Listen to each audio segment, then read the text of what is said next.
Film actor Dharmendra जितने बड़े actor रहे, इंसान के तौर पर उससे कहीं ज्यादा बड़े रहे। उनकी यही शानदार शख्सियत पर्दे पर लोगों को दिल छू जाती थी। धर्मेंद्र की तरह बेहतरीन पर्सनैलिटी वाले कई और भी एक्टर हिंदी फिल्मों में आए।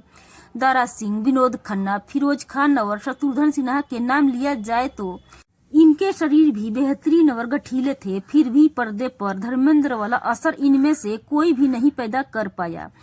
उनकी यही जिंदा दिली आखिरी वक्त तक कायम रही। उम्र की वजह से बड़े पर्दे पर नहीं आ सके तो सोशल मीडिया में उनकी फैन फॉलोइंग मिलियंस में रही। दोस्तों, आधी सदी से ज्यादा के अपने करियर में धर्मेंद्र कम से कम 2 पीढ़ियों के चहेते स्टार रहे। उनकी जिंदा दिली ही थी जो गठीले और उबदार पर्सनैलिटी के बावजूद उन्हें रूमानियत के रोल में भी फिट कर देती थी।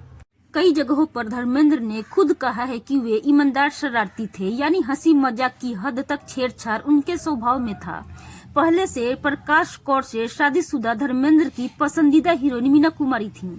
मीना कुमारी से उनकी नजदीकियां की चर्चाएं भी उस दौर में होती रहती थी। दोस्तों, कमाल अमरोही पर एक बार सवाल का जवाब देते हुए धर्मेंद्र ने बड़ी सहजता से मान लिया था, लोग जलने वाले होते हैं। कमाल अमरोही मीना कुमारी के पति थे। कहा जाता है कि उन्होंने धर्मेंद्र को एक फिल्म में मीना कुमारी और उनकी नजदीकियां के चलते ही नहीं शामिल किया था। ये भी धर्मेंद्र की शख्सियत का अहम पहलू था कि पहली बीवी के रहते दूसरी शादी हेमा मालिनी से की, लेकिन प्रकाश कौर से भी निभाया। खुद प्रकाश कौर को उनसे कोई शिकायत नहीं रही। डकैत के रोल में घोड़े पर बेहतरीन असलहे लेकर चलने वाले धर्मेंद्र को देखकर लोगों ने मान ही लिया कि पुराने वक्त के डकैत ऐसे ही होते रहे होंगे। घर से भागकर मुंबई आए पंजाबी जट धर्मेंद्र को तमाम संघर्ष के बाद 1960 में पहली फिल्म करने का मौका मिला। फिल्म थी दिल भी तेरा हम भी तेरे। दौर के हिसाब से उन्हें फिल्में मिलती गई और धर्मेंद्र दर्शकों के दुलारे बनते गए। अनपढ़, बंदिनी, पूजा के फूल, हकीकत, अनुपमा, दिल ने फिर याद किया जैसी फिल्में उन्हें शुरुआती में ही मिल गई।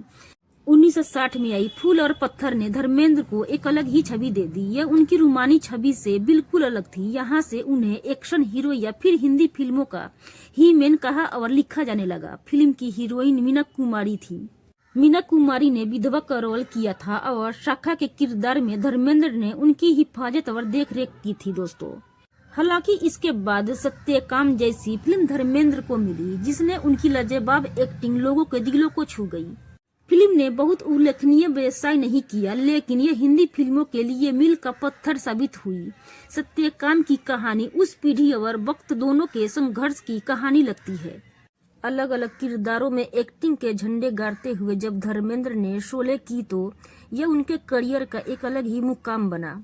इस तरह से कहा जाता है कि किरदारों की जितनी वैरायटी धर्मेंद्र ने निभाई उतनी ही उस दौर के कम एक्ट्रेस को हासिल हो सकी। खास बात यह रही कि उनकी इस वैरायटी को दर्शकों ने बाहें फैलाकर स्वीकार किया।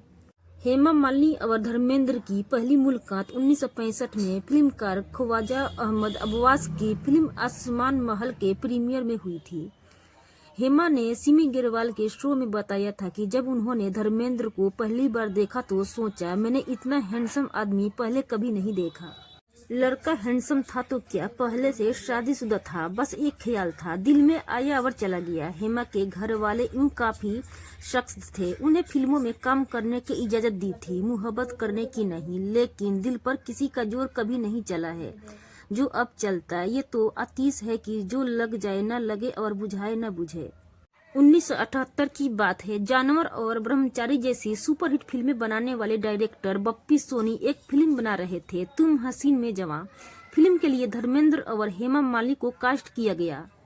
हेमा की उम्र 20 साल थी और धर्मेंद्र 33 साल के। बतौर लीड हीरोइन हेमा के करियर की यह तीसरी फिल्म थी। धर्मेंद्र 50 से ज्यादा फिल्मों में काम कर चुके थे। हेमा अभी शुरुआत ही कर रही थी और धर्मेंद्र अपने करियर के शिखर पर थे। फिल्म के सेट पर पहली बार दोनों की मुलाकात हुई 2 साल बाद 24 जुलाई 1970 को फिल्म सिनेमा हॉल में रिलीज हुई, लेकिन तब तक फिल्म की कहानी कुछ कुछ असल जिंदगी में भी दोहराई जाने लगी थी।